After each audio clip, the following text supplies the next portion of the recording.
Bonjour les amis, aujourd'hui nous allons faire une vidéo spéciale sur la divination. Donc c'est une vidéo des révélations du futur, donc comme j'avais prédit la dernière fois. Effectivement, aujourd'hui nous allons parler de ce sujet qui est un peu en fait bon, ésotérique si on veut, ou qui sort des sentiers battus, mais c'est en fait un terme qui prête à réfléchir. Donc effectivement, la divination, donc c'est l'art de prédire l'avenir. Donc si on décompose ce mot, effectivement, il y a le mot divin à l'intérieur. Donc forcément, c'est pas pour rien, c'est pas un hasard. Donc effectivement, moi je crois pas au hasard. Bien sûr, il y a des jeux de chance.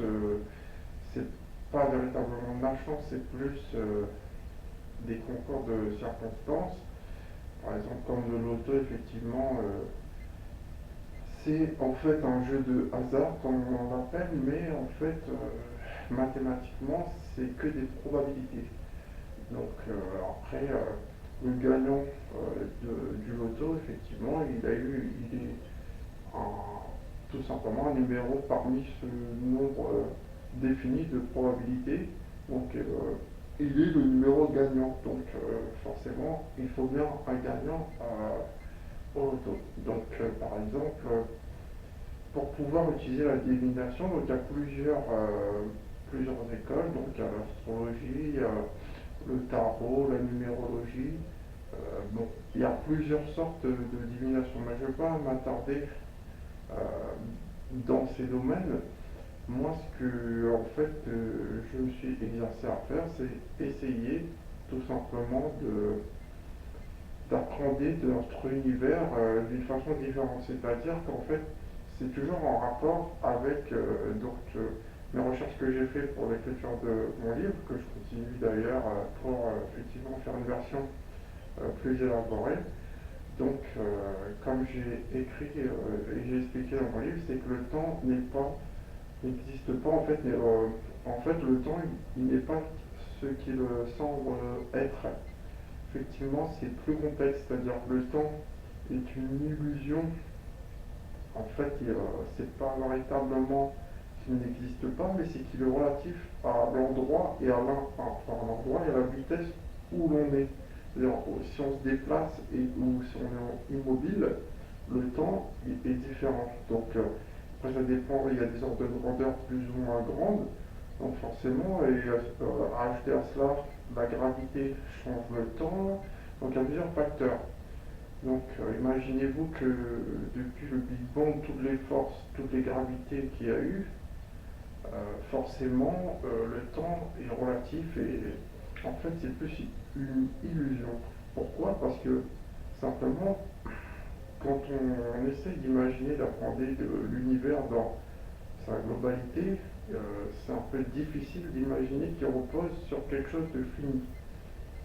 Forcément, son espace, le plan où il s'étend, ne peut être qu'infini. Forcément, si c'est une boîte, admettons, ben, qu'est-ce qu'il y a en dehors de la boîte? La question est sans fin. Donc forcément, cet univers a des capacités infinies, donc à partir de là, ça veut dire que l'infini n'a pas de début ni de fin. Donc les objets qui s'y trouvent aussi. En l'occurrence, le temps est un objet, enfin une composante de cet univers. Donc forcément, il n'a pas de début ni de fin non plus. Donc ceux qui s'imaginent des fois à imaginer la fin de l'univers, ça me fait bien rire déjà qu'ils n'ont pas compris le début, ils s'imaginent la fin. Donc c'est un peu prétentieux, je dirais. Aussi, par contre, en ce qui concerne effectivement notre sujet du jour, donc c'est la divination, c'est l'art de pouvoir prédire l'avenir. Donc effectivement, dans certains films comme Star Wars, ils arrivent à pressentir les dangers, de sentir en fait ce qui arrive avant que ça n'arrive ou à l'instant que ça arrive. Donc c'est normal puisque tout est lié. Donc tout est lié. On peut ressentir ce qu'une autre personne proche de nous ressent si on se concentre bien. Donc après, euh, ça touche au domaine de la physique quantique. Mais par exemple, pour le futur immédiat, ce que je vois effectivement, si j'utilise un objet classique pour pouvoir prédire le futur, c'est-à-dire en l'occurrence l'objet le plus classique qu'on connaît, c'est la boule de cristal. Donc effectivement, la boule de cristal, c'est donc l'artefact qui sert donc aux magiciennes et autres sorceleurs pour voir effectivement l'avenir. Donc c'est pour ça que je me suis procuré un objet qui y ressemble. Donc c'est une petite boule de cristal un peu de type kryptonienne. Donc en fait, je vais tout simplement, selon les circonstances et ce que je ressens, vous prédire par exemple qui sera le prochain président des États-Unis. Donc effectivement, quand on suit l'actualité et qu'on n'est pas objectif, on se laisse facilement embarquer dans ce que la presse veut nous faire croire. Donc c'est un danger. Pourquoi? Parce qu'on a plus son libre arbitre et on n'ose même pas réfléchir par soi-même. On se laisse emmener tout doucement vers où est-ce qu'ils veulent qu'on aille. Donc forcément, moi je ne suis pas, comment dire, ni démocrate ni républicain, puisque je ne suis pas un habitant, un citoyen des États-Unis, mais quand même c'est très important la bataille qui se déroule là-bas, puisque ça impacte toute notre planète. Donc effectivement, ce que je prédis, peut-être ça va choquer certains. Donc pour moi, malgré la tendance générale, c'est Trump qui sera toujours président. D'ici la fin de l'année, il est toujours officiellement président. C'est les grands électeurs qui décident qui est le président. Tant que le vote n'est pas fait, la presse n'a pas le droit de dire qui est le président. Ce n'est pas encore fait officiellement, d'autant que des recours sont faits. Donc en Pennsylvanie, actuellement, ils vont refuser certains votes. Donc ça va, à partir de là, il ne va pas lâcher facilement le morceau, puisque quand on a regardé le sort des élections, effectivement, les deux candidats étaient à égalité de points. Et d'un coup d'un seul, ils ont changé la donne le lendemain. Alors qu'ils ont stoppé les élections, ils étaient à égalité. Pourtant, ils avaient exactement le même nombre de votes, c'est-à-dire le même nombre de grands électeurs. Ils étaient à égalité, comme vous pouvez voir sur cette image. Mais pourtant, Trump était à 48,5% et l'autre à 49,9%, en étant à égalité. Il y a quelque chose qui ne va pas. Déjà, c'est quelque chose qui, en mathématiquement, c'est illogique, puisqu'ils sont à égalité de points, donc d'avoir un pourcentage différent. Et en temps réel, je voyais qu'il y avait des États qui passaient du rouge au bleu, alors que c'était même pas encore donné sur leur propre site officiel de presse. Et quand j'ai vu ça d'actualité en direct à la télévision, j'ai coupé la télévision, je regarde plus sur Internet. Donc j'ai suivi cette élection par Internet, pas par la télévision, puisque vous imaginez bien qu'ils sont tous pro-Biden. Mais là, force est de constater qu'effectivement, c'est une fraude avérée. Enfin, c'est mon opinion personnelle. Donc on ne peut pas gagner une élection en fraudant. Au niveau du karma, ça fait très mal ensuite. C'est pour ça que ce candidat, il était plus pour moi un frontin qu'autre chose. Bon, après, bien sûr, en disant cela, je m'expose effectivement à tous ceux qui pensent que j'ai tort, qu'il n'y a pas de preuves, etc. Pourtant, les preuves sont en train de sortir. Donc, des bourrages de votes juste à 6 heures du matin, avec des milliers de votes à 95% pour Biden, des personnes qui sont mortes, qui ont voté, etc. Donc, sans parler du logiciel Dominion qui fait des votes exclusivement pour Biden à 1,25% et à 75% pour Trump. Malgré cet algorithme, ils étaient obligés de stopper l'élection puisque Trump avait gagné le sort de l'élection. Ils l'ont stoppé et ils ont mis tous les courriers pour pouvoir forcer le vote. Donc, étant donné que moi je porte un costume de super-héros, je suis pour la justice. Donc, je suis pour la justice, c'est-à-dire qu'on ne peut pas gagner par la tricherie. Ça, je suis contre. Après, ceux qui veulent nous faire croire que Biden il est du côté de la bien-pensante, du bon droit, je me demande comment ils vont pouvoir se regarder dans la glace. C'est-à-dire que, est-ce que c'est par peur qu'ils acceptent ce qu'on leur force à croire, ou est-ce qu'ils sont vraiment ignorants, ou encore autre chose, est-ce qu'ils sont vraiment naïfs? C'est-à-dire qu'ils se laissent berner, mais totalement. Demain, on va leur dire de porter donc une fourrure de loutre pour se protéger du coronavirus, soient capables de le faire. Donc voilà, c'est ce genre de personnes qui sont manipulables. D'autres, c'est le contraire, ils savent que c'est faux, mais ils soutiennent par intérêt. Et d'autres, c'est carrément de l'abrutissement. Il n'y a pas d'autre mot. Mais bon, heureusement que je salue quand même le peuple américain parce que la plupart, même ceux qui ont voté pour Biden, se doutent qu'il y a eu des fraudes. Et pourtant, il n'y a pas eu de débordement. Ils se sont très très bien comportés. Donc ça veut dire qu'ils veulent gagner sur le terrain de la loi, puisqu'ils savent qu'ils ont des preuves. Donc ils attendent calmement la décision de justice. Donc la justice sera faite. Je pense que, à mon avis, si je regarde la boule de cristal et que j'essaie de voir si elle me donne un signe, est-ce que Trump va gagner l'élection? Non, non. Ah, oui, oui. Bon. Donc voilà. Et ça, c'est une petite prédiction. Bon, c'est pas très difficile vu que, en fait, les circonstances vont dans ce sens. Mais c'est pas gagné d'avance pour autant. Mais quand même, s'il y a une chance sur deux, je miserai pour la victoire de Trump au final. C'est non seulement c'est ce que je souhaite, mais aussi c'est ce que je pense qui va arriver parce que je vois pas comment c'est tellement gros comme triche que c'est impossible que ça puisse être accepté par tous ceux qui soutiennent Trump et tous ces votants qui ont voté pour lui n'accepteront jamais que ça se fasse comme ça sous leur nez. Donc ils sont quand même très bien réveillés aux États-Unis et à mon avis ils ne vont pas laisser passer cette fraude. Voilà, donc aussi ça c'était une petite parenthèse.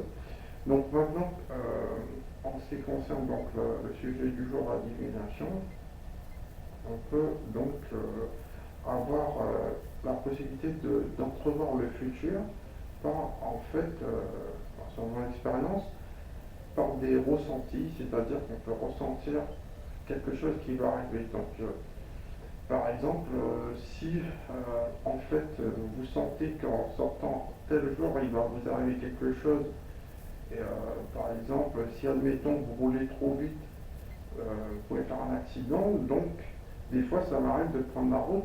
Je sais que si je me laisse aller par mon côté fonceur, je risque éventuellement de pouvoir faire un accident. Donc c'est pour ça que des fois j'ai envie de rouler vite, mais je roule normalement puisque je sais que je sens qu'il y a quelque chose qui pourrait m'arriver. Donc ça m'est déjà arrivé effectivement de rouler sous la pluie et faire des aquaplaning, et si j'avais été un peu plus vite, j'aurais fini dans le décor. Donc ce jour-là, j'ai suivi mon intuition et j'ai bien fait. Donc voilà, et aussi il faut garder son calme en ce moment, c'est très important de ne pas s'énerver malgré tout ce qui se passe avec cette épidémie folle. Il faut garder son calme et pas s'énerver, pas céder, pas céder à la panique ni à la colère, puisque tout va se dérouler en fait au fur et à mesure. Les gens commencent à se réveiller, ça se voit qu'ils en ont ras-le-bol. Et surtout au niveau des commerces et de l'économie, donc pour que ça reparte, ils sont obligés d'assouplir leurs restrictions. Mais donc pour l'instant, moi je pense que d'ici le mois d'avril, tout va presque revenir à la normale. Par contre, il faut que les gens ne se laissent pas aussi bien manipuler, notamment pour le port du masque, qui selon les études ne sert à rien. Effectivement, le masque, en fait, ça nous protège après pour les personnes qui se sentent obligées de porter un masque, je peux comprendre, mais pour ceux qui sont en bonne santé, je vois pas pourquoi ils porteraient un masque. Au contraire, ça peut les mettre tout simplement dans un état d'insuffisance respiratoire, et au bout de 2 ou 3 heures du port de masque, on peut tomber malade, tout simplement par le fait de respirer ces propres virus qu'on éternue. Ça c'est un fait, hein, on ne peut pas discuter. Et aussi, sans parler que le masque est constitué donc de résidus de pétrole. Donc c'est du plastique, enfin c'est un résidu chimique qui peut en fait aussi, sur le long terme, à force de respirer un même masque déjà utilisé, donc ces petites particules, à mon avis, ça ne doit pas être très bon pour les bronchies. Mais bon, après, ça, c'est être un peu parano, mais moi, je porte jamais le masque le plus possible. Bon, je veux dire, quand je suis obligé pour aller faire la course, je le mets, mais je ne cache pas tout mon visage. Parce que, comme je suis un sportif, j'ai besoin de respirer. C'est comme un moteur de voiture, il a besoin d'air pour avancer. Si on lui coupe l'air, forcément, il va caler. Hein. Moi, c'est pareil. J'ai besoin de mon débit d'air, ils vont pas me forcer, et c'est une liberté première. Et donc, c'est une liberté fondamentale de respirer. Donc, la liberté s'arrête là où commence cette déjà. Si on enquête sur la liberté, je ne suis pas d'accord. J'ai le droit de respirer. Après, qui me prouve que je suis contaminé. Déjà, d'une, en ce qui concerne le test, donc il faut savoir qu'il y a 5% parmi le test PCR, donc ça donne toujours 5% de faux positifs. Donc imaginez-vous 5% sur les 70 millions de personnes, ils ont toujours un prétexte pour nous dire qu'il y a des gens qui sont malades, qui sont positifs, alors que c'est faux, que c'est des faux positifs, qui sont même pas malades. Donc c'est pour ça que je vous dis, si vous vous sentez en bonne santé, ne faites pas le test, puisque ça va augmenter leur chiffre bidon pour faire des mesures bizarres. Donc voilà. Donc sur ce, je n'ai pas su terminer ma vidéo, puisque comme je l'ai dit, je suis sur le tournage de la Justice League. Et enfin, la Justice League, selon ma propre version, effectivement. Et le projet a reçu en fait quelques ralentissements du fait du confinement, donc forcément, j'ai pas pu faire les tournages où je voulais. Mais j'ai déjà commencé et donc c'est sur les rails et j'arrêterai pas tant que j'aurai fini. Voilà. Et vous voyez comme d'habitude l'avancement du projet sur ce schéma. Et aussi en ce qui concerne la suite des événements, donc je continuerai effectivement à faire un peu moins de vidéos de révélation du futur, parce que c'est pas évident de t'oublier, de chanter, de faire des vidéos sur ces sujets, surtout que quand j'essaie de me concentrer sur ce projet, c'est un peu ambitieux quand même. Mais c'est un projet donc matière à cœur, donc j'aimerais aller jusqu'au bout.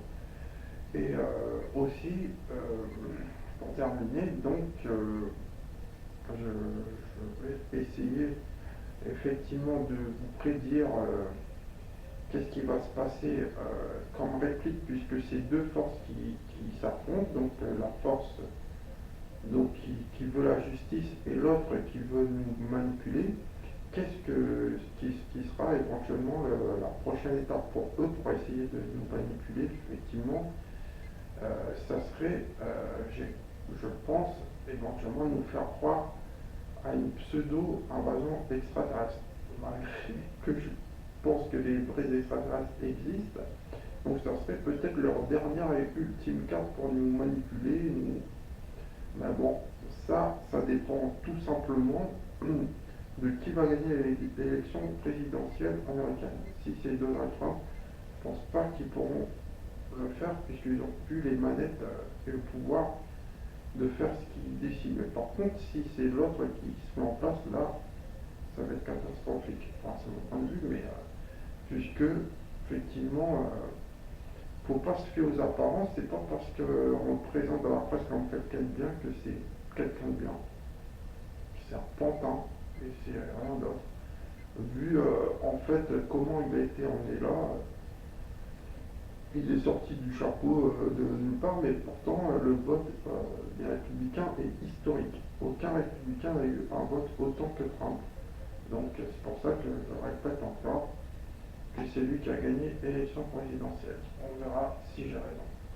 Donc sur ce, je vous dis à plus tard pour de prochaines aventures.